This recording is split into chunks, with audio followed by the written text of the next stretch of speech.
லேடிஸ்னு single out பண்ணி சொல்கிறதுக்காக இதை சொல்லலை. ஆனால் மோஸ்ட் ஆஃப் த டைம் இம்மீடியட்டாக மாட்டிக்கிறது லேடிஸாக தான் இருக்காங்க. ஏன்னா சார் அவங்களுக்கு ஏன்னா நீங்கள் யுக யுகமாக தவறு செய்து பழகியவர்கள். இது வீட்டில் நமக்கு சாப்பாடு இல்லைனாக்கா ஹோட்டலில் போய் வாங்கி சாப்பிட்டுக்கிற மாதிரி அப்படின்னு இந்த மாதிரியான உறவுகளை முன்னாடி கள்ள உறவு அப்படின்லாம் சொன்னதை கூட திருமணம் கடந்த உறவு அப்படின்னு ஒரு மாதிரி நார்மலைஸ் பண்ணி மேடைக்கு மேடை நிறைய பேர் இந்த மாதிரி பேச ஆரம்பிச்சதுல அதுக்காக பெண்கள் சேர்ந்த ரைட்டுன்னு நான் பேசல. ஆனா நீங்க சிங்கிள் அவுட் பண்ணாதீங்க. சிங்கிள் அவுட் பண்ணல. இங்க குற்றம் இங்க வந்து சமூகத்தால் ஒப்புக்கொள்ளக்கூட முடியாத நெறிகளிலே ஈடுபடுபவர்கள் ஆணாக இருந்தாலும் பெண்ணாக இருந்தாலும் அது கண்டனத்துக்குரியது. அந்த குழந்தைங்க என்ன பாடுபட்டாங்களோ அந்த சாகிற நேரத்தில் அது வந்து அதுக்கு ஒரு கேள்வி முறையே இல்லாமல் போயிடுமா அப்படின்னு கேட்போம் இல்லையா? இந்த அநியாயத்துக்கெல்லாம் ஒரு கேள்வி முறையே கிடையாதா, இதுக்கு ஒரு தண்டனையே கிடையாதா அப்படின்னு ஒரு சாதாரண மக்களோட மனம் குமுறும் இல்லையா? அவங்களுக்கு எங்கேயோ ஒரு ஆறுதலும் நம்பிக்கையும் தரக்கூடிய தீர்ப்பாக அந்த தீர்ப்பை நான் பார்க்குறேன். எதுக்குமே நமக்கு பொறுமை இல்லை சார். நம்ம தட்டில் இருக்க சாப்பாடை சாப்பிட்றதுக்கு கூட நமக்கு பொறுமை இல்லை. வாங்கின ஒரு சட்டையை நல்லா போட்டு சந்தோஷப்படுறதுக்கு கூட நமக்கு ஒரு பொறுமை இல்லை. ஆனால் நம்மளை ஒரு நிமிஷம் கண்ணாடியில் நின்று பார்த்துக்கிறதுக்கு கூட நமக்கு பொறுமை இல்லை. அப்போ கூட நம்ம என்ன நினைக்கிறோன்னா, ஃபஸ்ட் நமக்கு நாமே வந்து we should feel good about ourselves. Comment மூலமாக வரக்கூடிய ஒரு கொக்கி அது தனக்கு விரிக்கப்பட்ட ஒரு பெரிய வலையினே தெரியாமல் அதில் போய் விழற ஒரு பலவீனமான மனசு. நான் அதுக்காக அபிராமியை எக்காரன்றதை கூட ஜஸ்டிஃபை பண்ண மாட்டேன்.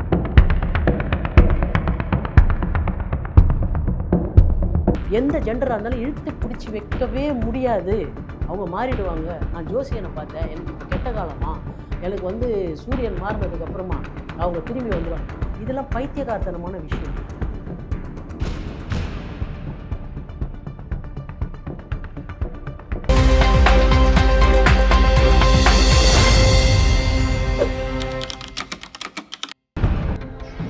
தமிழலை நேயர்களுக்கு வணக்கம். இன்று நம்முடன் இணைந்திருப்பவர் வழக்கறிஞர் சுமதி அவர்கள். வணக்கம் மேடம். வணக்கம் சார். மேடம், 2018 தமிழ்நாட்டையே உழுக்குன ஒரு வழக்கு.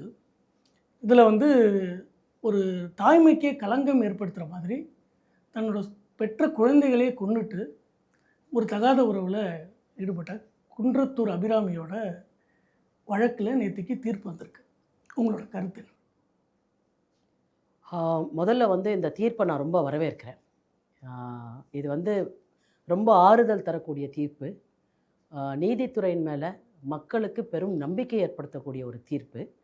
தவறு செய்தால் தண்டனை கிடைக்கும் அப்படின்றதுக்கு இன்னொரு ரீஅஷூரன்ஸ் கொடுக்கக்கூடிய ஒரு தீர்ப்பாக நான் இதை அடிப்படையாக பார்க்குறேன்.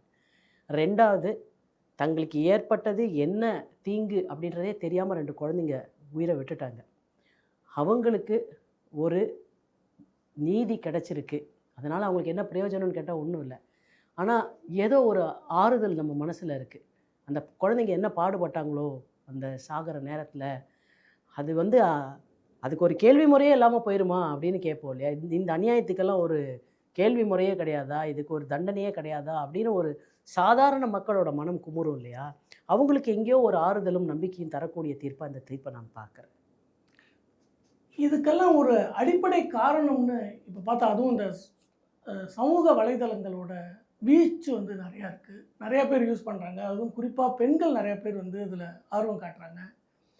இந்த 15 மினிட்ஸ் ஃபேம் அப்படின்னு சொல்லுவோமே, அந்த மாதிரி அதுதான் இதோட கொக்கியா? இந்த மாதிரியான குற்றங்களுக்கு பேஸ் அதுதானா? அதில் வந்து யாராவது 2 பேர் பாராட்டினா உடனே வந்து அவங்களுக்கு அது இப்போ சமூக வலைத்தளங்கள் வந்தது பல விதத்தில் வந்து பல பேருக்கு நன்மை கொடுத்தது. ஒன்று, ஒரு ஒரு இப்போது ஒரு நல்ல ஃபிலிம் மேக்கர் ஒருத்தர் இருப்பார் சார். அவருக்கு வாய்ப்பே இருக்காது. அவர் ஒரு 10 நிமிஷத்தில் ஒரு நல்ல ஃபிலிம் பண்ணிடலாம். அவர்கிட்ட ஒரு நல்ல கண்டென்ட் இருக்கும். அவர்கிட்ட இருக்கக்கூடிய அந்த டைரக்ஷன் திறமையை கண்டு அவர்கிட்ட ஒரு பெரிய ஃபிலிம் கொடுக்குறவங்க கூட வரலாம். ஸோ இன் எனி வாக் ஒரு பிளாக் எழுதுகிறவர் வந்து முன்னாடி வந்து ஏதாவது ஒரு பப்ளிகேஷன்கிட்ட போய் கெஞ்சி கூத்தாடணும். இப்போ அப்படியெல்லாம் கிடையாது. ஒரு பிளாக் எழுதி பரவாயில்ல, நீங்கள் ஒரு ஃபேஸ்புக்லேயோ ஒரு பிளாக்லேயோ நல்லா எழுதி உங்களுடைய எழுத்து நல்லா இருக்குன்னு மக்கள் படிக்க ஆரம்பிச்சிட்டாங்கன்னா ஆட்டோமேட்டிக்காக நீங்கள் அறியப்படுகிறீர்கள். இந்த வகையிலெல்லாம் வந்து வாய்ப்பே இல்லாத திறமையாளர்களுக்கு ஒரு வாய்ப்பு கொடுக்கக்கூடிய தளமாக ஃபேஸ்புக்கோ இல்லை சோஷியல் மீடியாவோ இருந்தது. ஆனால் அதை எது வரைக்கும் எடுத்துகிட்டு போகும்? I should be famous, if not famous notorious அப்படின்னு ஆங்கிலத்தில் ஒரு சொல்லவடை வந்து இல்லையா? அந்த மாதிரி ஆகிடக்கூடாது சோஷியல் மீடியா. இப்போது இவங்களுடைய வாழ்க்கையில் என்ன ஆயிடுச்சு, ஃபேமஸ் ஆகணும். சரி, ஃபேமஸ் ஆகிற வரைக்கும் அது ஓகே. இந்த குழந்தைங்களை வச்சு, இந்த அபிராமி கேஸ்லேயே குழந்தைங்களை வச்சு கூட அவங்க நிறைய வீடியோ போட்டிருக்காங்கன்னு கேள்விப்பட்டேன். அப்போ எல்லாமே அவங்களுக்கு ஒரு கண்டென்ட் ஆகிடுச்சு. சார், வாழ்க்கையில் எல்லாமே கண்டென்ட் ஆகிட முடியாது. ரொம்ப நட்புக்குள்ளே பேசக்கூடிய 2 விஷயம், ஒரு தாய்க்கும் மகளுக்குள்ளே பேசக்கூடிய விஷயம், ஒரு கணவனுக்கும் மனைவிக்குள்ளே பேசக்கூடிய விஷயம்லாம் கண்டென்ட்டாகவும் கவிதையாகவும் கதையாகவும் மாறிட முடியாது. சிலது வந்து it is very very personal. அது ரொம்ப உன்னதமான விஷயமா கூட இருக்கலாம். இது 4 பேருக்கு தெரிஞ்சால் நல்லா தானே இருக்கும். இது எழுதலாமான்னு நினச்சா இல்லை. இது 4 பேருக்கு தெரிஞ்சால் நல்லா தான் இருக்கும்னா கூட இது எனக்கும் உனக்குமான ரொம்ப அந்தரங்கமான விஷயம். அது என்ன ரிலேஷன்ஷிப்பாக வேணால் இருக்கலாம். அந்த அந்தரங்கம் காப்பாற்றப்பட வேண்டும். இப்போ என்ன ஆயிடுச்சுன்னா, எல்லாமே நமக்கு ஒரு கண்டென்ட் மாதிரி ஆயிட்டதுனால எதை வேணாலும் சொல்லலாம், எதை சொன்னாலும் பாப்புலாரிட்டி அடையலாம். We should draw the attraction of people அப்படின்ற இடத்துக்கு க்ரேஸியாக போகிற போது இது என்னன்னாக்க சார், மக்கள் எங்கே விழிப்புணர்வோடு இருக்கணும்னாக்க, நீங்கள் செலிப்ரிட்டிஸை தான் கொண்டாடணுன்றது இல்லை. நீங்கள் என்ன பார்க்குறீங்கன்னா, வெளிச்சம் உடையவர்களை கொண்டாடுறீங்க. உங்கள் ஊரில் எளிமையாக ஒருத்தர் சின்ன வேலையை பண்ணலாம். எளிமையாக ஒரு அம்மா ஒரு சின்ன நல்ல காரியம் டெய்லி பண்ணிகிட்ருக்கலாம். அது எல்லாருக்கும் போகிறச்சே ஒரு தண்ணி கொடுக்குறதா கூட இருக்கலாம். ஒரு கோயிலை சுத்தம் பண்ணுறதா இருக்கலாம். ஒரு சர்ச்சு வாசலில் நின்று சில விஷயத்தை ஒழுங்குபடுத்துறதா இருக்கலாம். இந்த இடத்துல ஒரே ஒரு கேள்வி மேடம். ஆக்சுவலாக இப்போ வர இந்த சோஷியல் மீடியாவில் இந்த மாதிரியான கான்டென்ட் க்ரியேட் பண்ணி ஃபேமஸ் ஆகணும்னு நினைக்கிறவங்க எல்லாருமே 90% அவங்களோட கான்டென்ட் எந்த மாதிரி இருக்குன்னாக்க, ஒன்று ரொம்ப ஜோவியலாக ஒரு ஜோக்கு, அதுக்கு நிறையா பேர் வந்து மீம் கிரியேட்டர்ஸாக தான் இருக்காங்க. ஏதாவது ஒரு கிண்டலாக வடிவேலு இல்லைனாக்கா யாரையாவது ஒரு படத்தை போட்டு கிண்டல் பண்ணுறதோ, அப்படி இல்லைனாக்கா ஏதோ ஒரு நகைச்சுவை காட்சிக்கு இவங்க வாயசைக்கிற மாதிரியோ, அப்படி தான் அவங்களும் நிறையா பண்ணியிருக்காங்க. இந்த மாதிரி தான் நிறையா பேர் பண்ணுறாங்க. நீங்கள் சொல்கிற மாதிரி ஒரு நல்ல விஷயங்களை இந்த மாதிரி ஒரு சோஷியல் மீடியா மூலமாக பண்ணி அதன் மூலமாக வெளிச்சத்துக்கு வரணும்னு நிறைய பேருக்கு தோண மாட்டேங்குது. அதுதான் சொல்கிறேன், நம்ம ஃபேமஸ் ஆகிறதுக்கு வாய்ப்புகள் நிறையா இருக்குது இந்த மீடியாவில். ஆனால் நாம் எப்படி அதை பயன்படுத்துகிறோம். இப்போ வந்து லாஃப் இட் அவுட் 2 நிமிஷத்தில் சரி, எதுக்குமே நமக்கு பொறுமை இல்லை சார். நம்ம தட்டில் இருக்க சாப்பாடை சாப்பிட்றதுக்கு கூட நமக்கு பொறுமை இல்லை. வாங்கின ஒரு சட்டையை நல்லா போட்டு சந்தோஷப்படுறதுக்கு கூட நமக்கு ஒரு பொறுமை இல்லை. ஆனால் நம்மளை ஒரு நிமிஷம் கண்ணாடியில் நின்று பார்த்துக்கிறதுக்கு கூட நமக்கு பொறுமை இல்லை. அப்போ கூட நம்ம என்ன நினைக்கிறோன்னா, ஃபஸ்ட் நமக்கு நாமே வந்து we should feel good about ourselves இல்லையா. நம்ம நல்லா தான் பண்ணியிருக்கோம், நம்ம நல்லா தான் எழுதியிருக்கோம், நம்ம நல்லா தான் வாழ்ந்திருக்கோம், நம்ம நல்லா தான் இருக்கோம். இது நமக்கு நாமே ஃபஸ்ட்டு சொல்லிக்கக்கூடிய பேட்டு. ஆனால் நாம் என்ன நினைக்கிறோம், அதை டோட்டலாக இக்னோர் பண்ணிவிட்டு நான் நல்லா இருக்கேன்னு எக்ஸ் சொல்லணும், ஒய் சொல்லணும். எக்ஸு ஒய் சொன்னால் பத்தாது, உலகமே வந்து சொல்லணும் அப்படின்ற ஒரு ஓவரால் அக்னாலஜ்மெண்ட்டை எதிர்பார்க்குற இடத்துல தான் இந்த மாதிரி பெரிய ஒரு ஸ்லிப்புலேருந்து என்ன ஆகிடுது, பெரிய ஃபால் வரைக்கும் கொண்டு போய் விட்டுடுது.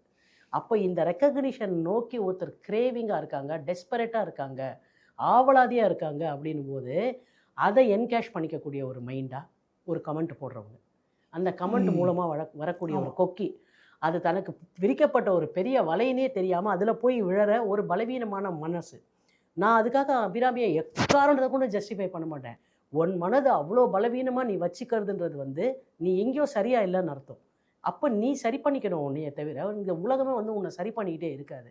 அப்போ இவ்வளோ பலவீனங்களை வந்து நீ உனக்குள்ளே வச்சுக்கிட்டு நீ பொதுவெளியில் போகிறதுன்றது வந்து ரொம்ப ஆபத்தான விஷயம். டிரைவிங்கே தெரியாத ஒருத்தன் வண்டி எடுத்து ஓட்டுற மாதிரி சார். இந்த மாதிரியான குற்றங்களில் ஈடுபடுறாங்கல்ல, இது வந்து இதுக்கு முன்னாடியும் நிறையா இந்த மாதிரி குற்றங்களில் ஈடுபட்டு நிறையா பேர் மாட்டியிருப்பாங்க. நம்ம குற்றங்களில் ஈடுபடுறோம், நிச்சயமாக இதை மாட்டுவோம் அப்படிங்கிறது வந்து இந்த குற்றங்களில் ஈடுபடுறவங்களுக்கு தெரியவே தெரியாதா? அதுவும் இது மாதிரியான விஷயங்கள் நிச்சயமாக பெரிய லைம்லைட் ஆகும், இதில் வந்து நம்ம நிச்சயமாக மாட்ட போகிறோம் அப்படிங்கிறது அந்த குற்றம் கேட்குறது ரொம்ப ரொம்ப சீரியஸான மேட்ரு. நமக்கு முன்னாடி நிறைய பேர் இந்த மாதிரி மாட்டியிருக்கானுங்க. நம்ம மட்டும் எப்படி தப்பிக்க முடியுது? மாதிரிலாம் பண்ணால் கண்டிப்பாக சிக்கி சின்ன பின்ன மாவோன்னு சொல்லுவோம்ல, அந்த மாதிரி ஒரு இடத்துக்கு நம்ம போவோன்றது தெரியாமலாம் இதை பண்ணியிருப்பாங்கன்னு நீங்கள் கேட்குறீங்க. ரொம்ப சீரியஸான கொஸ்டினாக இருந்தாலும் பாலச்சந்தர் அவர்கள் வந்து ஒரு படத்தில் சொன்ன டைலாகு அது எனக்கு நல்ல எப்போதும் மைண்டில் எச்சாக இருக்கிறது. காதலிக்கிற எல்லாருமே நினைக்கிறாங்க அவங்க காதலிக்கிறது வேறு யாருக்குமே தெரியாதுன்னு, ஆனால் அது வெறும் மூட நம்பிக்கைன்னு அவங்களுக்கு தெரியறதில்லைன்னு. இது காதலுக்கு மட்டும் இல்லை, எல்லாத்துக்குமே. நம்ம ஒரு குற்றம் பண்ணுறோன்னாக்க குற்றவாளி தனக்கு தெரியாமலே ஒரு தடையை விட்டுட்டு போவான்னு சொல்லுவாங்க. எங்கேயாவது ஒரு இடத்துல ஒரு தடையை விட்டுட்டு தான் போகிறாங்க ஒரு குற்றவாளி. அவங்க நினைக்கிறாங்க நம்ம பண்ண போகிற இந்த விஷயம் யாருக்குமே, ஊரை விட்டு ஓடி போயிடலாம். ஓடி எங்கே போவேன்? எவ்வளோ தூரம் போயிடுவேன்? எங்கே போனாலும் உன்னை இப்போ ட்ராக் பண்ண முடியும் சார். நம்ம பேசிகிட்டு இருக்க ஒரு விஷயத்த நாம் ஃபோனை ஸ்விட்ச் ஆஃப் பண்ணிவிட்டு பேசிகிட்டு இருக்க ஒரு விஷயத்துலையே வச்சு நமக்கு அட்வர்டைஸ்மெண்ட் அளவுக்கு நம்ம ட்ராக் பண்ண முடியும். அப்படி இருக்கக்கூடிய ஒரு ஏஐ காலத்தில் வந்து நம்ம வந்து ஓடிடலாம், கண்டுபிடிக்க மாட்டாங்கன்னு நினச்சா இதெல்லாம் ஒரு மூட நம்பிக்கை. அண்ட் எப்பவுமே ஒரு ஒரு ஒரு சொலவடை உண்டு, when calamity is imminent judgment is first destroyed அப்படின்னு. அதாவது நமக்கு தமிழில் சொல்லணுனாக்க கேடு வரும் பின்னே மதி கெட்டு வரும் முன்னே அப்படிம்பாங்க. அதை தான் ஆங்கிலத்தில் வந்து when calamity is imminent judgment is first destroyed. இப்படி பண்ணால் சரியாக இருக்குமா தப்பாக இருக்குமா அப்படின்னு நம்ம ஜட்ஜ் பண்ணுறோம்ல ஒரு விஷயத்தை, நம்மளுடைய ஓன் கான்டாக்டை.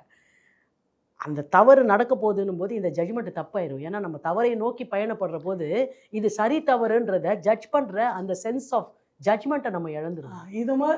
இது சம்மந்தமாக ஒரு கேள்வி மேடம். ஆக்சுவலாக ஒழுங்கீனங்கள் ஒழுங்கற்றவைகளை வந்து நிறைய பாராட்ட ஆரம்பிச்சிட்டோம். அதாவது பொது வழியில் சினிமாவாக இருக்கட்டும் இல்லை எதாக இருந்தாலும் அதை பற்றின அதை க்ளோரிஃபை பண்ணுற மாதிரி நிறையா விஷயங்கள் நார்மலைஸ் பண்ணுறது, க்ளோரிஃபை பண்ணுறது கூட சிங்கிள் அவுட் இன்சிடெண்ட்டாக இருக்கலாம் சார்.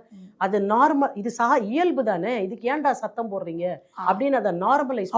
அப்படி it is a loan incident. அவர்கள் வாழ்க்கையில் அப்படி நடந்ததுன்றதோடு அதை விட்டுட்டா கூட பரவாயில்ல. இப்படி நடப்பது ஒன்றும் தவறு இல்லையே, இப்படி நடப்பது இயல்பு தானே, இதுக்கு ஏன் இந்த சமூகம் இவ்வளோ கூக்குரல் போடுதுங்கும் போது அந்த நார்மலைசேஷன் வரும்போது எல்லாராலையும் அதை ஒரே மாதிரி ஹேண்டில் பண்ண முடியாது, எல்லாராலையும் அதுக்கு ஒரே மாதிரி ரியாக்ட் பண்ண முடியாது. இந்த இன்சிடெண்ட் எடுத்துக்கிட்டாலே இப்போ இது வீட்டில் நமக்கு சாப்பாடு இல்லைனாக்கா ஹோட்டலில் போய் வாங்கி சாப்பிட்டுக்கிற மாதிரி அப்படின்னு இந்த மாதிரியான உறவுகளை முன்னாடி கள்ள உறவு அப்படின்லாம் சொன்னதை கூட திருமணம் கடந்த உறவு அப்படின்னு ஒரு மாதிரி நார்மலைஸ் பண்ணி மேடைக்கு மேடை நிறைய பேர் இந்த மாதிரி பேச ஆரம்பிச்சதுல கேட்க மக்கள் இதனால மூளைச்சலவை செய்யப்படுகிறாங்களா? சரி, ஓகே, இது ஏதோ எங்கேயும் நடக்கிறது தான் போல இருக்கு, இதுல ஒன்றும் நம்ம பெரிய தப்பு பண்ணல. அப்படி கிடையாது. இப்போ என்னன்னாக்க இதில் எது ஒழுக்கம் இல்லைன்ற அந்த லார்ஜர் சப்ஜெக்டுக்குள்ளே பேசணுன்னாக்க இது ஒரு அரை மணி நேரத்துக்குள்ளே நம்ம முடிக்கிற ஒரு இன்டர்வியூவாக இருக்காது இது. பட் ஒரு விஷயம் என்னன்னாக்க எந்த ரிலேஷன்ஷிப்லேயுமே நமக்கு ஒரு sense of loyalty and commitment வேணும். அது எந்த ரிலேஷன்ஷிப்பாக இருந்தாலும், சின்ன விஷயத்துலேருந்து பெரிய விஷயம் வரைக்கும். இது டிசிப்ளின் அப்படின்றதுக்குள்ளே கூட நீங்கள் எடுத்துக்கலாம், டைம் சென்ஸு, டைம் மேனேஜ்மெண்ட் என்ன வேணால் எடுத்துக்கலாம். பட் அல்டிமேட்டாக இங்கே போனோம்னு சொல்லியிருக்கோம், இந்த மாதிரி சொல்லியிருக்கோம் அப்படின்னு ஒரு சின்ன வேலைக்கே நமக்கு இவ்வளோ ரெஸ்பான்சிபிலிட்டி இருக்கும்போது வாழ்க்கையில் எவ்வளோ பெரிய கமிட்மெண்ட் அது. அப்போது கமிட் ஆகிட்டாங்க, அப்போது அது எவ்வளோ நாராசமாக இருந்தாலும் அந்த ஆணோடையோ அந்த பெண்ணோடையோ சம்மந்தப்பட்டவன் வாழணுமான்னு ஒரு கேள்வி வருது. அப்படி எந்த அவசியமும் இல்லை.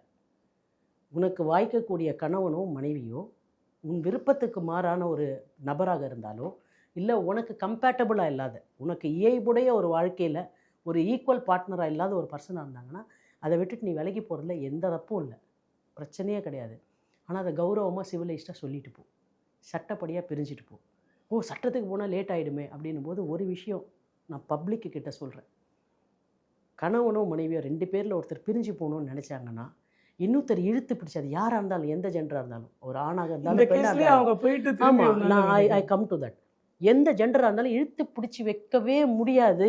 அவங்க மாறிடுவாங்க. நான் ஜோசியனை பார்த்தேன், எனக்கு இப்போ கெட்ட காலமா, எனக்கு வந்து சூரியன் மாறினதுக்கப்புறமா அவங்க திரும்பி வந்துடும். இதெல்லாம் பைத்தியகார்த்தனமான விஷயங்கள். என் மனசில் இன்றைக்கி காலையிலேருந்து உன்னை பிடிக்கலன்னு ஆயிடுச்சுன்னா ஏன் பிடிக்கலன்னு காரணம் சொல்லுன்னு சில பேர் கேட்குறாங்க. ஏன் எதுக்காக வேணால் பிடிக்காமல் இருக்கட்டும், அந்த காரணத்தை தெரிஞ்சு நீ என்ன பண்ண போகிற?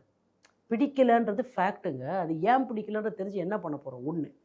2வது, அதை மாற்றி அமைக்க முடியாது. எனக்கு விருப்பமற்று போய்விட்ட ஒன்றை நான் மீண்டும் விரும்ப வேண்டும்ன்றத நானே நினச்சாலும் செஞ்சுக்க முடியாது இல்லைங்களா? மனிதனோட இயல்பு அது. அப்போது இதையெல்லாம் நம்ம ரொம்ப ஸ்ட்ரிஞ்சண்ட்டாக பண்ணும்போது, இப்போது சம்மந்தப்பட்ட 2 பேர் டெசிஷன் எடுப்பாங்க சில சமயத்தில் வேண்டான்னு. சம்மந்தப்பட்ட 2 பேரோட பேரண்ட்ஸ் வந்து நிற்பாங்க. எங்கள் குடும்பத்தில் இப்படிலாம் ஆனது, எந்த குடும்பத்துலேயுமே இப்போல்லாம் ஆனதில்லை. இந்த ஜெனரேஷனில் இந்த ஒரு 20 வருஷமாக தான் நாங்கள் டிவோர்ஸ் எல்லாம் இந்த ரைஸில் இருக்குது. இப்போ பேரண்ட்ஸ் வந்து கருத்து சொல்கிறது, பாட்டிங்க வந்து கருத்து சொல்கிறது, இதனாலெல்லாம் ஒரு பெரிய சோக்டாகி அதில் நடக்கக்கூடிய தவறுகள் நிறையா. பட் எதுவாக இருந்தாலும் திருப்பியும் பாயிண்ட் நம்பர் 1க்கு நம்ம வந்தோம்னா, base factors.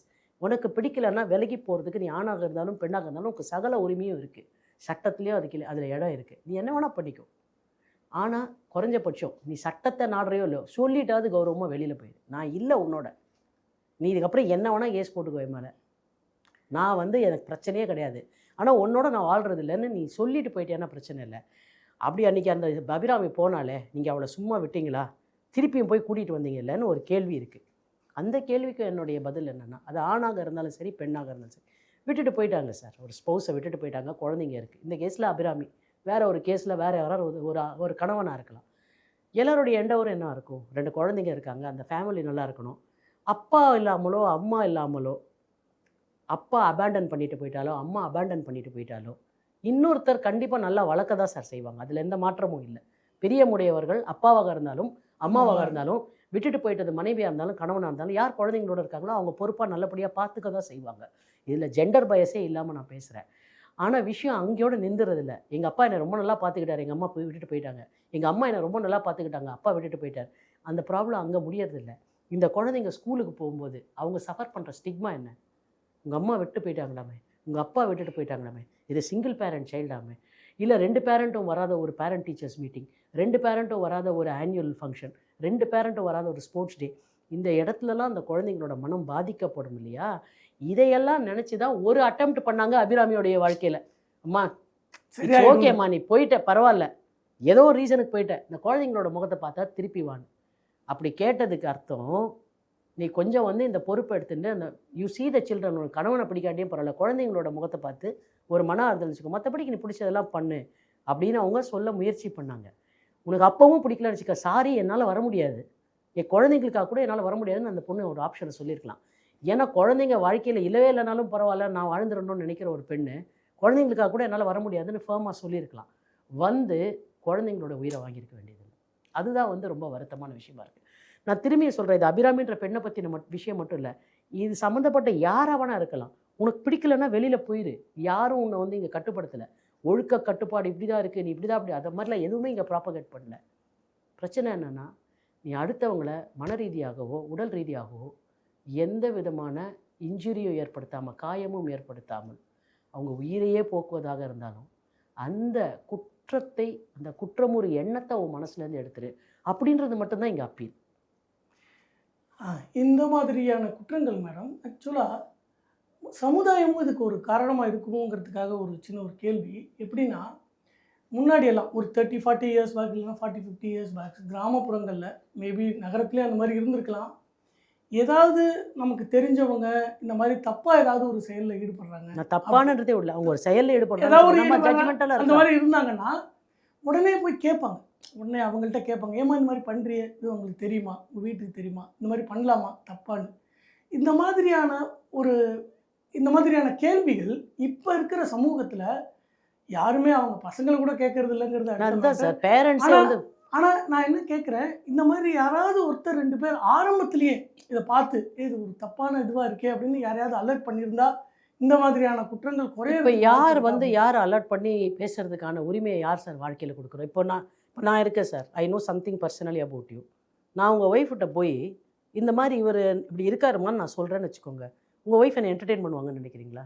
You mind your பிஸ்னஸ்ன்னு சொல்லுவாங்க இல்லையா? இல்லை, இது நீங்களே சரியாக போயிடலாம், நாம் போய் இதை கொளுத்தி போட்டு இது பிரச்சனையாயிடக்கூடாதுன்ற கவலை எனக்கு இருக்கலாம். இதனால் யாரும் யாருக்கிட்டையும் எதுவும் சொல்கிறதில்ல. ஏன்னா யார் எப்படி என்ன விஷயத்துக்கு ரியாக்ட் பண்ணுவாங்க அப்படின்னு இங்கே எந்த உத்தரவாதமும் இல்லை.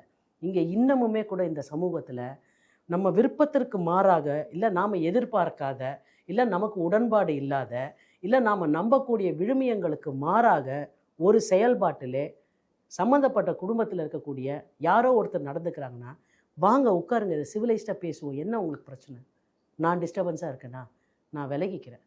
இப்போ பிரச்சனை என்ன பற்றினது இல்லை, என் குழந்தைங்களை பற்றினது. அது கணவனாக இருக்கலாம், மனைவியாக இருக்கலாம். இந்த குழந்தைங்களை என்ன பண்ண போகிறோம்? ஃபைனான்ஷியலாக நான் ஸ்ட்ராங்காக இருக்கேன், இல்லை நான் வீக்காக இருக்கேன், நீங்கள் குழந்தைங்களை எப்படி சப்போர்ட் பண்ணுவீங்க? அது ஒய்ஃபை கேட்கலாம், இல்லை கணவனை கேட்கலாம்.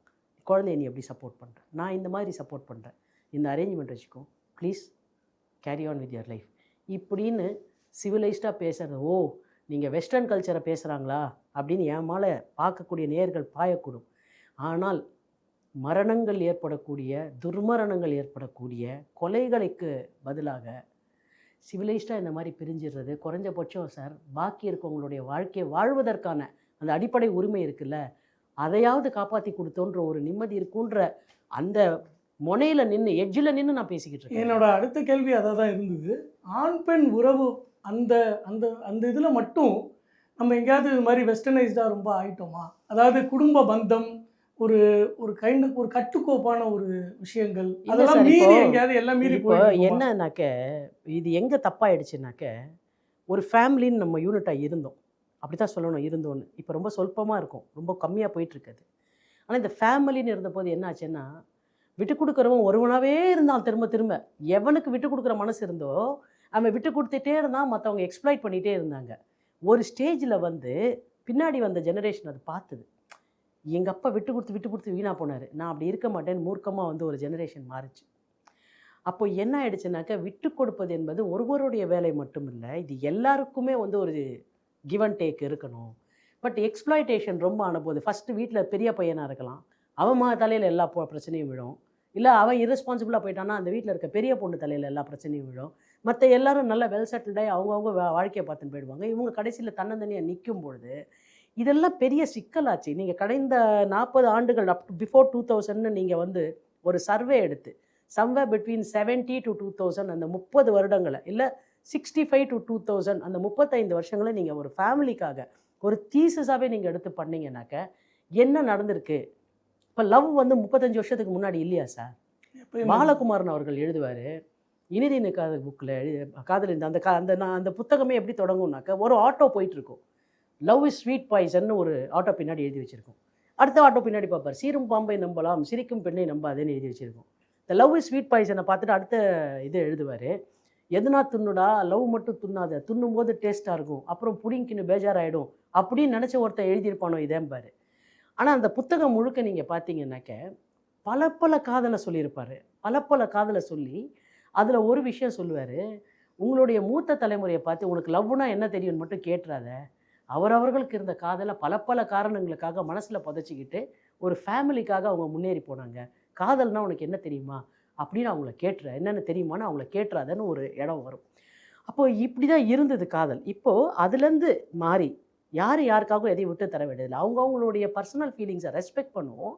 But at the same time ஃபேமிலின்ற ஒரு இன்ட்ரெஸ்ட்லேயும் நம்ம கொஞ்சம் கவனம் வைத்துக்கொள்வோம் அப்படின்ற இடத்துக்கு அது மாறின வரைக்கும் கூட அது பிரச்சனையாக இல்லை. இது எங்கே பிரச்சனையாச்சுன்னா, it is all about me, நான் என்னை பற்றி மட்டும்தான், மற்ற எல்லாரும் நிர்மூலமாக நாசமாக போனால் கூட எனக்கு கவலை இல்லை அப்படின்ற அளவுக்கு இண்டிவிஜுவலிசம் வந்து ஒரு போதையாக மாறிடக்கூடாது சார். எது ஒன்றுமே போதையாக மாறுகின்ற பொழுது, எது ஒன்றுமே எல்லை மீறுகின்ற பொழுது, எது ஒன்றுமே கட்டுப்பாடற்ற ஒரு இடத்திற்கு போகின்ற பொழுது அதனால் சிக்கல்கள் தான் வருமே தவிர விடுதலை என்பது கிடைக்கவே கிடைக்காது. ஆமாம் மேடம். ஆக்சுவலாக ரொம்ப இப்போதைய சமுதாயத்தை சீரழிக்கிறது 2 தான். ஒன்று வந்து சோஷியல் மீடியா, எல்லாருக்கும் தெரியும். அந்த சோஷியல் மீடியாவில் வர இன்னொன்று தான் அந்த இது என்னன்னாக்க, சாப்பாடு, செக்ஸ், இது மட்டும்தான் நிறைய பகிரப்படுறது. எங்கே பார்த்தாலும் நிறையா அது மாதிரி பகிரப்படுறது. இதை வந்து இப்போ இருக்கிற இந்த இன்டர்நெட் வேர்ல்டில் it is accessible to every one. எல்லாருக்கும், சின்ன குழந்தையிலேருந்து வயசானவங்க வரைக்கும் எல்லாருக்கும் இது வந்து ஆக்சசபிள். எத்தனை வயசாக இருந்தாலும் பார்க்குறாங்க சின்ன வயசுலேருந்து. இப்படி இருக்கிற ஒரு சமுதாயத்தில் அந்த கண்ணோட்டமே மாறி போயிடுதா?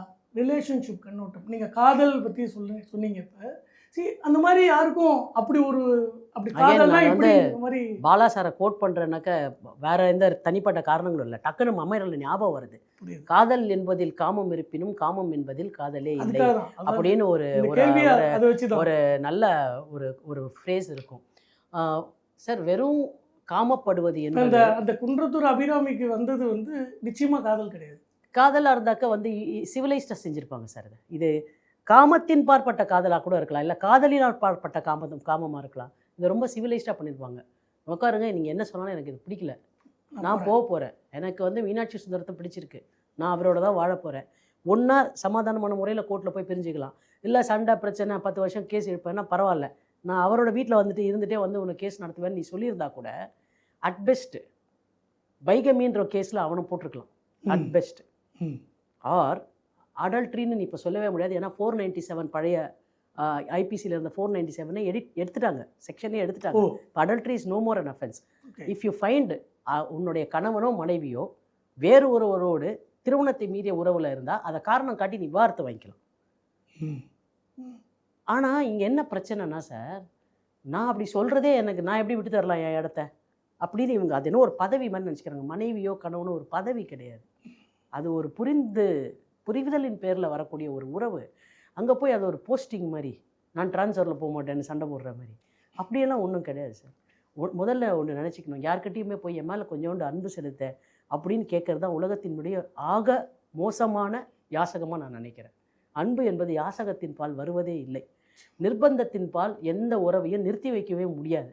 போகிறாங்கன்னா போட்டோம். சில பேர் கேட்பாங்க, போகிறே எதுக்குன்னு சொல்லு காரணம். போகிறேன்னு முடிவு பண்ணிட்டாங்க. காரணம் சொல்லி நீ என்ன பண்ண போகிற? நீங்கள் என்ன அந்த இடத்துல கவலைப்படணும், கவனமாக இருக்கணும்னா போகிறத போ. நீங்கள் நானும் மட்டும்தான் அது வேற. இந்த ரிலேஷன்ஷிப்பில் இந்த குழந்தை இருக்குது. இதுக்கு என்ன, இதனுடைய லைஃபுக்கு நீ என்ன சொல்கிற? சாப்பாடு, படிப்பு, அதனுடைய வளர்ச்சி, அதுக்கு ஃபினான்ஷியலாக உன்னோட கான்ட்ரிபியூஷன் என்ன? எமோஷ்னலாக நான் கான்ட்ரிபியூட் பண்ணிக்கிறேன், ஃபினான்ஷியலாக உங்க கான்ட்ரிபியூட். அந்த குழந்தைங்களுக்குமே சொல்ல வேண்டிய வயசில் ஓகே அப்பா இஸ் ஹெல்ப், அப்பாவோ அம்மாவோ அவங்க ஹாப்பியாக வர இடத்துல இருக்காங்க, நான் உன்னை பார்த்துக்குவேன், எல்லாமே பண்ணுவேன் அப்படின்ற ஒரு புரிந்துணர்வு இருந்தால் பிரச்சனை இல்லை. இங்கே சண்டை போடுறாங்க சார். இன்றைக்கி கோர்ட்டில் வந்து இவ்வளோ கேசஸ் இருக்கிறதுக்கு காரணம் என்னென்னா, உட்கார்ந்து இந்த மாதிரி பேசி கௌரவமாக பிரிஞ்சுக்கிறதுன்றதுக்கு ஸ்கோப் ரொம்ப கம்மியாக தான் இருக்குது. இது சண்டை போட்டு ஒரு லெவல் போய் அதுக்கப்புறமா தான் வந்து ஒரு 3 வருஷம் 4 வருஷம் ஆனப்புறம் ஓஹோ இது இன்னும் இழுக்கும் போல் இருக்கே அப்படின்ற இடத்துல இதை முதல்ல சொன்னாக்கா அவங்களுக்கு புரியாது. இல்லைங்க, நான் என்னதான் இருந்தாலும் சேர்ந்து வாழணும், நான் எப்படி நான் விட்டேனா பாருனாக்க யாரையும் வற்புறுத்தி நாளைக்கு காலையில் நான் உனக்கு சாப்பாடு போடுவேன், நீ நான் கொடுக்குற சாப்பாடு சாப்பிட்டு தான் ஆகணும், என் கூட கட்டாயம் இந்த கல்யாணத்துக்கு வந்து தான் ஆகணும் இப்படின்னு ஒரு கணவனையோ மனைவியோ யாரும் வற்புறுத்த முடியுமா? அப்படியெல்லாம் நடக்கும்னு நினைக்கிறாங்க. அப்படி நடக்கும்னு நினைக்காட்டி கூட நான் முதல்ல சொன்ன மாதிரி தான் ஜோசியர் சொல்லியிருக்கார், இப்போ கெட்ட காலமாக இப்படி தான் இருக்குமா, 6 மாதத்தில் சரியாக போயிடும். இதெல்லாம் வந்து சார் ப்ராக்டிக்கலாக நாட் ட்ரூ. மேடம், ஒரு பெண் இப்படி இருக்கணும் அப்படின்னு நம்ம ஏதாவது ஒரு வகைமைப்படுத்தினோம்னா அது வந்து அடிமைத்தனம் அப்படின்னு சொல்லிடுவோம். யாரையும் இப்படி இருக்கணும்னு யார் எது சொன்னாலும் அது அடிமைத்தனம். எப்படிலாம் இருக்கணும்? எந்த உறவுலையும் ஒரு ஆனஸ்டி இருக்கணும். குறிப்பாக கணவன் மனைவி உறவில் don't write 2 horses at the same time. அது மென்னாக இருந்தாலும் விமனாக இருந்தாலும் ஒரே நேரத்தில் 2 குதிரையில் சவாரி செய்கிறதுன்றது இருக்கு இல்லையா, அது ரொம்ப மோசம். அதுதான் நான் ஒழுங்கீனம்னு சொல்லுவேன். அது ரொம்ப மோசமான விஷயம். உனக்கு பிடிக்கலன்னா போ, ஃப்ரீ. ஆனால் சொல்லிட்டு போ, எனக்கு செட் ஆகலை, எனக்கு சரியாக வரல, என் மனசில் பிரியம் போயிடுச்சு உன்னை பற்றி, என்ன வேணா நீ சொல்லு. ஏன்னா ஃபேப்ரிக் மாறிக்கிட்டே இருக்குது சார் சமூகத்தில். நான் பழைய ஃபேப்ரிக்கை வச்சுக்கிட்டே தான் இருப்பேன்னு நம்ம யாரும் இங்கே பேச முடியாது. நீங்கள் மேற்கத்திய சமூகத்தை கேட்டீங்க, மேற்கத்திய சமூகம் குடும்ப அமைப்பு தான் நல்ல வாழ்க்கை முறைன்றதை டுவர்ட்ஸ் தட் நகர்ந்துக்கிட்டு இருக்காங்கன்றத நீங்கள் அங்கே இருக்கக்கூடிய ரிசர்ச் எடுத்து பார்த்தீங்கன்னா உங்களுக்கு புரியும். அங்கே இண்டிவிஜுவலிசம்ன்றது குறைஞ்சிக்கிட்டு ஃபேமிலி இஸ் வெரி இம்பார்ட்டண்ட். ஒன்றும் இல்லை, எக்கனாமிக் டிப்ரெஷன் வந்த பொழுது மற்ற தேசங்களை தாண்டி இந்தியா அதை தாங்கிக்கிட்டு நின்னதுக்கு ஒரு காரணம் என்னென்னா, அவங்கெல்லாம் தேவர ஸ்பெண்டிங் எக்கானமி, நம்ம சேவிங் எக்கானமி. ஏன் நம்ம சேவிங் எக்கானமினா, ஃபேமிலி இருந்தது, ஸ்பெக்குலேஷன் இருந்தது, சேர்த்து வைக்கணும் எதிர்காலத்துக்கு இருந்தது, சேர்த்து வைக்கணுன்றத பற்றி அக்கறை இருந்தது. இதெல்லாம் குடும்ப அமைப்புக்குள்ளே ஒரு கூறாக இருந்தது. அப்போ குடும்பம்ன்றது பல விஷயங்களையும் தாங்கி பிடிச்சிது. அந்த ஒரு காரணத்தினால தான் உலகளாவிய இடங்களில் எல்லா இடத்துலையும் ஒரு பிரச்சனை வந்தபோது இந்தியா அதில் தப்பிச்சு தனியாக நின்றுது. இதையெல்லாம் அவங்க அனலைஸ் பண்ணுறாங்க. இப்போ மேற்கத்திய நாடுகள் அவங்க they are moving towards family. ஆனால் நாம் என்ன நினைக்கிறோம்னாக்க, we are moving towards the problems that they are facing. அமெரிக்காவில் இருக்கக்கூடிய இன்றைக்கு ஆகப்பெரிய பிரச்சனை என்ன தெரியுங்களா? அன்வெட் மதர்ஸ், 12, 13, 15 வயசு குழந்தைங்க அந்த வயதுலேயே வந்து குழந்தை பெற்றுக்கிறது. அதனால் அந்த குழந்தைங்களை யார் எப்படி காப்பாற்றுறதுன்னு தெரியாமல் 17 வயசு பசங்க வந்து அப்பாவாக இருந்தாங்கன்னாக்கா அந்த குழந்தைங்களுக்கு அவன் வேலை செஞ்சாது குழந்தைங்களுக்கு சம்பளம் பணம் கொடுக்கணும் அந்த உறவின் மூலமாக பிறந்த குழந்தைக்கு. இப்படிலாம் காம்ப்ளிகேட்டடாக ஹேண்டிலே பண்ண முடியாத, தலையில் பைத்தியம் பிடிச்சி பாயசோரன்ற அளவுக்கு சிக்கல்கள் அங்கே இருக்குது. அந்த மாதிரியான ஒரு சிக்கலை நோக்கிய சமூகமாக நாம் மாறணும்னா இந்தியா மாதிரி ஒரு கண்ட்ரியில் அதை ஹேண்டிலே பண்ண முடியாது. ஏன்னா நமக்கு அந்த மாதிரி ஃபினான்ஷியல் ரிசோர்ஸஸே கிடையாது. கவர்மெண்ட்டால் இதெல்லாம் சப்போர்ட்டே பண்ண முடியாது. இந்த மாதிரி சிக்கல்களை ஹேண்டில் பண்ணுறதுக்கு இவ்வளோ பெரிய பாப்புலேஷனுக்கு இங்கே இருக்கக்கூடிய ஜுடிஷியரியில் இருக்கக்கூடிய number of courts, number of ஜட்ஜஸை வச்சுக்கிட்டு எவ்வளோ பிரச்சனையை சார் அவங்களும் ஹேண்டில் பண்ணுவாங்க? அவங்களும் ஹியூமன் பீயிங்ஸ் தானே, எவ்வளோ ஹேண்டில் பண்ண முடியும்? கஷ்டம். மேடம், இப்போ இந்த வழக்கில் தீர்ப்பு வந்து அவங்களோட ஆயுள் காலம் ஃபுல்லாக சிறையில் இருக்கணுங்கிற மாதிரி தீர்ப்பு வழங்கியிருக்கேன். நான் வந்து நிறைய பேர் நான் வந்து இன்னொரு சேனலுக்கு கூட ஒரு இன்டர்வியூ கொடுத்தேன் சார். நிறையா கமெண்ட்ஸ் கீழே வந்திருந்தது. அதில் நிறைய பேர் சொன்னாங்க, அவளை விடக்கூடாது, மரண தண்டனை கொடுக்கணும், தூக்கில் போடணும்னு சொன்னாங்க. மரண தண்டனை கொடுப்பதை விட மரணம் வரை தண்டனை கொடுத்துருக்குறாங்க பார்த்தீங்களா? அதை நான் இன்னும் பெருசாக நினைக்கிறேன். ஏன்னா ஒரு நாளும் நினச்சி உனக்கு வந்து 5 மாத்திரை கொடுத்து தூங்கிட்டு இருக்க மாதிரி தான் இருக்குது, செத்து போயிட்டதா தெரியலைன்னு நீங்கள் வேற ஒருத்தன்ட்ட பேசுகிற அளவுக்கு உன் மனசு கடினமாகுது. நேற்று தண்டனை கொடுக்கறதுக்கு முன்னாடி தீர்ப்பு சொல்லும்போது எனக்கு குறைஞ்ச தண்டனையை கொடுங்க, நான் 8 வருஷம் ஜெயிலில் இருந்துட்டேன், எங்கள் அம்மா அப்பாவை பார்த்துக்கணும் அப்படின்னு. எங்கள் அம்மா அப்பாவை பார்த்துக்கணுன்னு ஒரு மகளாக இன்றைக்கி நீ நின்று பேசுகிறியே, அன்னைக்கு இதே அம்மா அப்பா உங்ககிட்ட வந்து ஒரு மகளா நீ என்ன செய்யணும்னு உங்ககிட்ட அறிவுரை சொன்ன போது நீ அது உன் காதில் விழலை. ரெண்டாவது, எங்கள் அம்மா வந்து எனக்கு இந்த பிரச்சனையை ஏற்படுத்தவே மாட்டாங்க அப்படின்னு நினைக்க கூட தெரியாத வயசு அந்த குழந்தைங்களுக்கு. அவங்களோட நம்பிக்கையெல்லாம் நீ கீழே போட்ட. அப்போ உனக்கு ஒரு கருணை காட்டுனா, இந்த கருணைன்ற வார்த்தைக்கு என்ன அப்புறம் நம்ம பொருள் புரிந்து கொள்வது ஒன்று. ரெண்டாவது, இந்த மாதிரி பைப் லைனில் யாருன்னா இருந்தாங்கன்னாக்க, ஓ நம்ம கூட இந்த மாதிரி பண்ணாக்க 8 விஷயத்தில் நம்மளை கருணை கொடுங்க, கருணை காட்டுங்கன்னு எதனா காரணம் சொன்னோன்னாக்க நமக்கும் கருணை காட்டுவாங்க போல் இருக்குன்னு குற்றம் சங்கிலி தொடருவதற்கு இது காரணமாக இருக்கும். நிறைய பேர் பேசுவாங்க, சார் கேபிட்டல் பனிஷ்மெண்ட்டு தேவையா இல்லையா, நம்மளை மாதிரி ஒரு சிஸ்டத்தை வச்சுன்னு. எது எப்படியாக இருந்தாலும் கேபிட்டல் பனிஷ்மெண்ட்டுன்றதை நான் என்றைக்கும் ஆதரிக்கிறேன் சார். எனக்கு அதை சொல்கிறதுல எந்த விதமான இடரோ சிக்கலோ கிடையாது. இது வந்து இது அரசாங்கமே நடத்தக்கூடிய ஒரு கொலை இல்லையா. அப்போது ஒரு வீட்டுக்குள்ளே பூந்து 10 பேரை ஒருத்தன் கொண்டுட்டு போயிடுறான் சார். இப்போ அரசாங்கம் சொல்லுது உன் பிரச்சனையை நான் என் பிரச்சனையை எடுத்துக்கிறேன், அது அவன் தான் செஞ்சான்னு தெரிஞ்சாக்க நான் அவனுக்கு தக்க தண்டனை கொடுப்பேன்னு. இப்போ நான் என்ன நினைக்கிறேன், 10 பேர் என் வீட்டில் செத்துட்டான், அரசாங்கம் வந்து இது உண்மைன்னு கண்டுபிடிச்சிட்டா அவனுக்கு மரண தண்டனை கிடைக்கும். இல்லைன்னு நீ சொல்லிட்டேன்னு வச்சுக்கோங்க, மரண தண்டனை எரேஸ்ண்டாக்க பாதிக்கப்பட்டவன் என்ன செய்வான், அப்போ மரண தண்டனையே கிடையாதா, நான் அவனை கொண்டுட்டு நான் வந்து ஜெயிலுக்கு போய்க்கிற ஆயுட்காலத்துக்குன்னு நினைப்பான். அப்போ இது என்ன ஆகும்னா, ஸ்டேட்டு தான் எனக்காக ப்ராசிக்யூட் பண்ணுது. உன் பிரச்சனையை நான் என் பிரச்சனையாக எடுத்துக்கிறேன்னு ஸ்டேட் சொல்லுது. அப்போ நான் எப்படி ஒரு பிரச்சனைக்கு ரியாக்ட் பண்ணுவேன், உச்சபட்சமான ஒரு தீர்வை எதிர்பார்ப்பனோ அதை எனக்கு இந்த அரசாங்கம் உத்தரவாதமாக தராதுன்னாக்க I will take law in to my hands. அதனால் அந்த ஒரு காரணம் கருதியாது மரண தண்டனை ஷுட் நாட் பி எரேஸ்டு. ஆனால் இந்த வழக்கில் மரண தண்டனை கொடுத்திருந்தால் கூட அவங்களுக்கு அது கொஞ்ச நாள் பெயின் தான். அது அப்படி போய் ஆயுள் தண்டனையாக மாறும். அதுக்கப்புறம் அந்த ஆயுள் தண்டனை மாதிரி இருக்குது. இப்போது மரண தண்டனை கொடுக்காம சாகும் வரை ஆயுள் தண்டனைன்னு கொடுத்தது அப்படின்றது இருக்கு இல்லையா. மரண தண்டனை விட மரணம் வரைக்கும் உனக்கு தண்டனை அப்படின்னு சொன்னதை நான் இன்னும் ஒரு வரவேற்கக்கூடிய தீர்ப்பாக நினைக்கிறேன். அந்த தீர்ப்பை சொன்ன நீதிபதி செம்மல் அவர்களை நான் என் சார்பாகவும் இந்த சேனல் சார்பாகவும் தமிழக மக்கள் சார்பாகவும் நம்ம தலைவணங்கணும். அந்த தீர்ப்புனால இந்த மாதிரியான குற்ற சம்பவங்கள் குறையும்னு படுதா, மக்களோட மனநிலை எப்படி வரும் இதில்?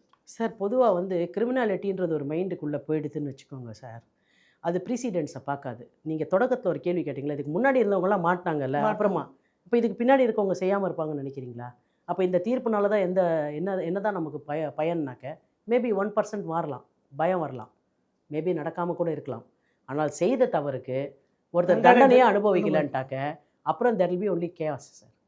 everybody will be getting into everybody else's way and nobody would get nowhereன்னு ஒரு இது உண்டு, ஒரு ஃப்ரேஸ் உண்டு, அதுதான் நடக்கும். இப்போ வந்துட்டு இந்த மாதிரியான பெண்கள், நான் முன்னாடியே உங்கள்கிட்ட இதை பற்றி சொல்லியிருந்தேன், எப்படின்னாக்கா இந்த சமூக வலைதளங்களில் பெண்கள் வந்துட்டு ஆக்சுவலாக கொஞ்சம் ஓவர் போர்டாக போகும்போது இந்த மாதிரியான விஷயங்கள் கிடையாது சார். நீங்க இல்ல ஆண்கள் செய்யற போது இது தெரிய மாட்டேங்குது, பெண்கள் செய்யற போது இது கான்ஸ்பிகஸ். அது யார் செஞ்சாலும் அது தப்பு தான்.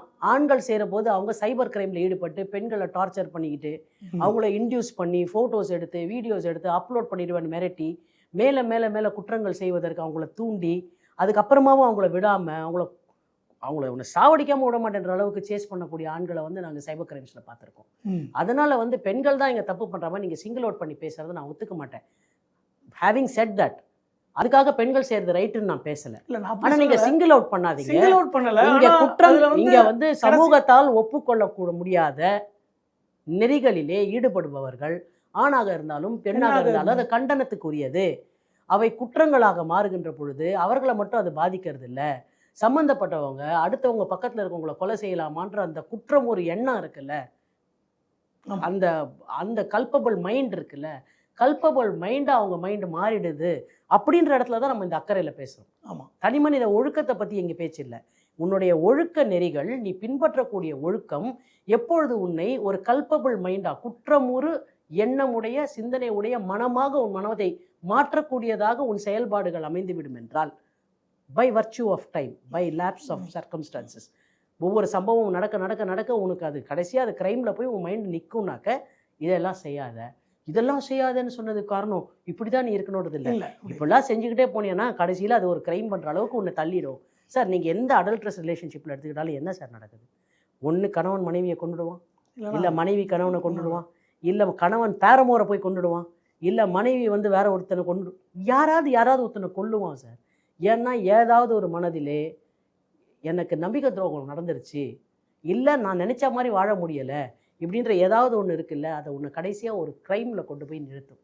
அந்த க்ரைமில் கொண்டு போய் நீ உன் மைண்டை நிறுத்தக்கூடாதுன்றதுக்காக தான் இந்த பவுண்ட்ரிஸ் என்னன்றதை நீ கிளியராக வச்சுக்கோ அப்படின்னு சமூகத்தில் அதை ஒழுக்க நெறிகள்னு சொன்னாங்க. அந்த ஒழுக்க நெறிகள்ன்ற வார்த்தை ரொம்ப கெட்ட வார்த்தையாக தோணுது நிறைய பேருக்குன்றதுனால watch yourself, watch that your mind is not becoming criminal, watch that your activities are not leading you towards a crime. இப்படி தான் நம்ம அதை சொல்லணும். புரியுது மேடம். நான் லேடிஸ்னு சிங்கிள் அவுட் பண்ணி சொல்கிறதுக்காக இதை சொல்லலை. ஆனால் மோஸ்ட் ஆஃப் த டைம் இம்மிடியேட்டாக மாட்டிக்கிறது லேடிஸாக தான் இருக்காங்க இதில். ஏன்னா சார் அவங்களுக்கு ஏன்னா நீங்கள் யுக யுகமாக தவறு செய்து பழகியவர்கள், அதனால் உங்களுக்கு தப்பிக்கிறதுக்கும் தெரியுது. அவங்க வந்து அவங்களுக்கு தெரியலை சார் பாவம். அதுக்காக அவங்க தப்பிக்க தெரிஞ்சுக்கணும்னு நான் சொல்லலை, அப்படி ப்ராப்பகேட் பண்ணல. நான் என்றைக்கும் இந்த மாதிரி எந்த விஷயங்களையும் நான் சப்போர்ட்டும் பண்ண மாட்டேன், நான் ப்ராப்பகேட்டும் பண்ண மாட்டேன். நீ என்னை பிற்போக்குவாதின்னு சொன்னாலும் எனக்கு அதை பற்றி பிரச்சனை கிடையாது. நான் எப்பொழுதுமே நினைக்கிறது எந்த ஒரு இண்டிவிஜுவலுக்கான சுதந்திரமும் அவங்க நல்லா இருக்கணும், அவங்க நல்லா படிக்கணும், அவங்க நல்லா மேலே வரணும், அவங்கள சுற்றி இருக்க 4 பேருக்கு ஹெல்ப்ஃபுல்லாக இருக்கணும், அவங்க சமூகத்துக்கு நல்லா இருக்கணும், அவங்க குடும்பத்துக்கு நல்லா இருக்கணும், அவங்க சம்பாதிக்கிற காசை வந்து அவங்க என்ஜாய் பண்ணி மீதியை வந்து இந்த சமூகத்துக்கு நல்லது செய்ய கொடுக்கணும், அந்த அளவில் அவங்க ஹாப்பியாக போகணும். இதுதான் ஒரு வளர்ச்சின்னு நான் நினைப்பேனே தவிர, இதை தாண்டி நம்மளோட இண்டிவிஜுவாலிட்டின்றது வந்து அப்படியே வந்து எதையோ இங்கே எஸ்டாப்ளிஷ் பண்ணிவிட்டு நம்ம போனதுக்கப்புறம் ஒரு 500 வருஷத்துக்கு நம்மளை ஞாபகம் வச்சுக்கிற அளவுக்கெல்லாம் இந்த சமூகத்தில் ஒன்றுமே கிடையாது சார். அதெல்லாம் ரேராக எங்கேயாவது ஒரு 2 பேர் வாழ்க்கையில் நடக்குது. டிக்டாக்ல வரதில்ல, ரீல்ஸில் வரதெல்லாம் உண்மையில் சொல்லணுன்னாக்க பெரிய இலக்குகளை நோக்கி நடப்பவர்கள் இந்த டிக்டாக் ரீல்ஸ்லாம் மாட்டவே மாட்டாங்க. Correct madam. அப்துல் கலாமுக்கு என்ன சார் பேஜ் இருந்தது நீங்கள் சொல்லுங்கள் சார். நான் ஒரு எக்ஸாம்பிளுக்காக சொல்கிறேன். அவருக்கு என்ன பெரிய பேஜ் இருந்தது? இல்லை இங்கே இருந்த மற்ற பெரிய சயின்டிஸ்ட்டுக்கெல்லாம் இப்போ எவ்வளவோ நம்ம எஸ்எல்வி நிறையா யாருக்கு சார் என்ன சார் பேஜ் இருக்குது? Because they didn't have time. வேலையை பார்க்குறதுக்கே நேரம் கிடையாது. பேஜாவது ஒன்றாகுது, வேலையை பார்ப்போம், then it will speak for it self. நாம் செய்யக்கூடிய பணிகள் அது தானாக நம்மை பற்றி பேசும். நாம் மெனக்கட்டுக்கிட்டு அதுக்காக உட்காந்து பாடுபட வேண்டியதில்லை. ஆனால் இங்கே என்ன ஆகிப்போச்சுன்னா ரெக்கக்னிஷன்ன்றது யாருக்கு வரும்? நான் இதை மக்களுக்காக சொல்கிறேன். நீங்கள் தேடி போய் நல்லது செய்கிறவங்கள பாராட்டுங்க. உங்களோட கவனத்துக்கு வர்றதை பாராட்டுறது, வெளிச்சத்துக்கு வர்றதை பாராட்டுறதுன்றதை நீங்கள் நினைக்கிறீங்க. அப்புறம் பெருசாக செய்கிறவங்கள பாராட்டணும்னு நினைக்கிறீங்க. தேவையே இல்லை, குட்டி குட்டியாக செய்கிறவங்கள பாராட்டலாம். சார் இன்றைக்கி ஒரு சம்பவம் நடந்தது சார். நாங்கள் கோர்ட்டில் நின்றுட்டு இருந்தோம், ஒரு கேஸ்க்காக இருந்துட்டு. வெளியில் ஒரு சாதாரண கான்ஸ்டபிள் அவர் உட்காந்துக்கிட்டு இருந்தார். நாங்கள் எங்கள் கேஸ் லேட்டாக வரப்போது, அதனால் நாங்கள் வெளில நின்றுட்டோம். அவர் டப்புன்னு ஒரு 11:30 ஆச்சு போல். அவங்க அம்மா ஒரு டப்பா முழுக்க அவருக்கு உப்பு கடலை கொடுத்து அனுப்பிச்சிருக்காங்க. அவர் டப்பா எடுத்து உப்பு கடலையை திறந்துட்டு பக்கத்தில் நாங்கள் சும்மா நிற்கிறோம். அங்கே 1000 அட்வொகேட்ஸ் இருப்பாங்க சார். அவருக்கு என்னென்னா பக்கத்தில் இருக்க நமக்கு கொடுக்காம சாப்பிட்றது எப்படின்னு சங்கடமாயிட்டு எடுத்தார். என்ன சார் தேங்க்யூ சார் அப்படின்னா. இல்லை மேடம் 2ஆவது எடுத்துக்கோங்கன்னு. நீங்கள் சொன்ன மரியாதைக்கு 2 எடுத்துக்கிறேன் சார் அப்படின்ன உடனே, என்ன சார் ஏன் இப்படி எல்லாருக்குமே கொடுப்பீங்களான்னு. இல்லை அம்மா சொல்லணும் யாருக்கிட்டையும் கொடுக்காம சாப்பிடாதீங்கன்ட்டு. சார் இதை நான் இன்றைக்கி சொல்கிறது காரணம் என்ன, நீ காலையில் பிரின்சிபல் செஷன்ஸ் கோர்ட் சென்னை வாசலில் நடந்த சம்பவம் இது. இதை நான் ஏன் பதிவு பண்ணுறேன்னா, உங்களோட சின்ன செயல் இருக்குல்ல, அது வந்து என் மனசுக்குள்ளே எவ்வளோ பெரிய விதையாக இருக்கும்.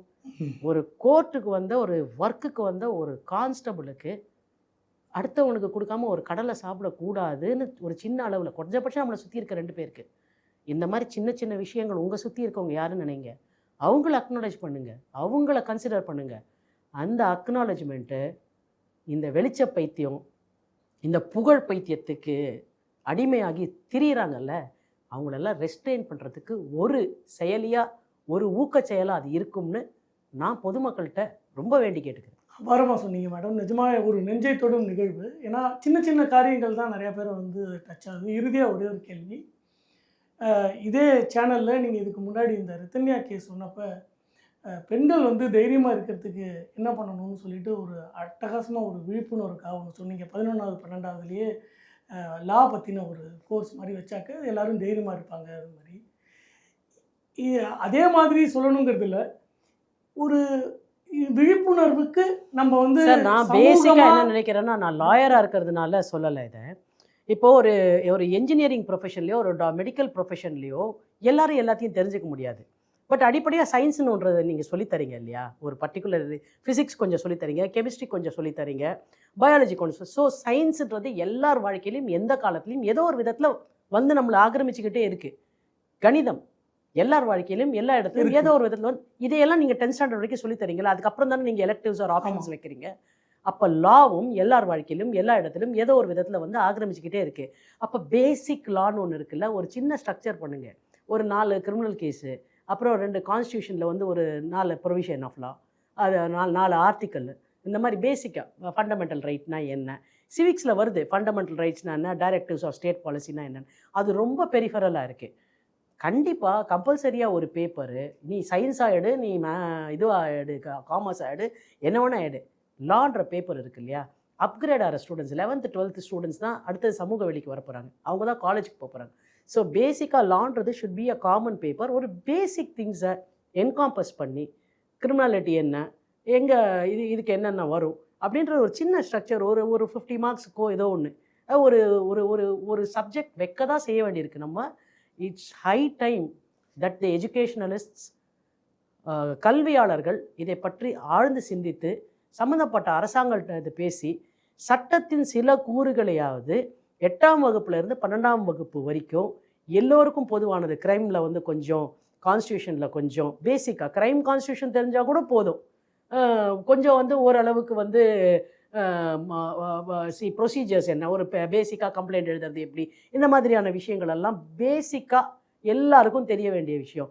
இப்போ எப்படி வந்து லெட்டர் ரைட்டிங்கிறது ஒன்று இருந்தது இல்லையா, கடிதம் எழுதுவது எப்படின்னு, அந்த மாதிரி பேசிக்கான சில விஷயங்கள் இருக்கு இல்லையா. நோ யோர் ரைட்ஸ் அப்படின்ற மாதிரி நோ யோர் ரைட்ஸ் ஒரு பேப்பராகவே இருக்கலாம்.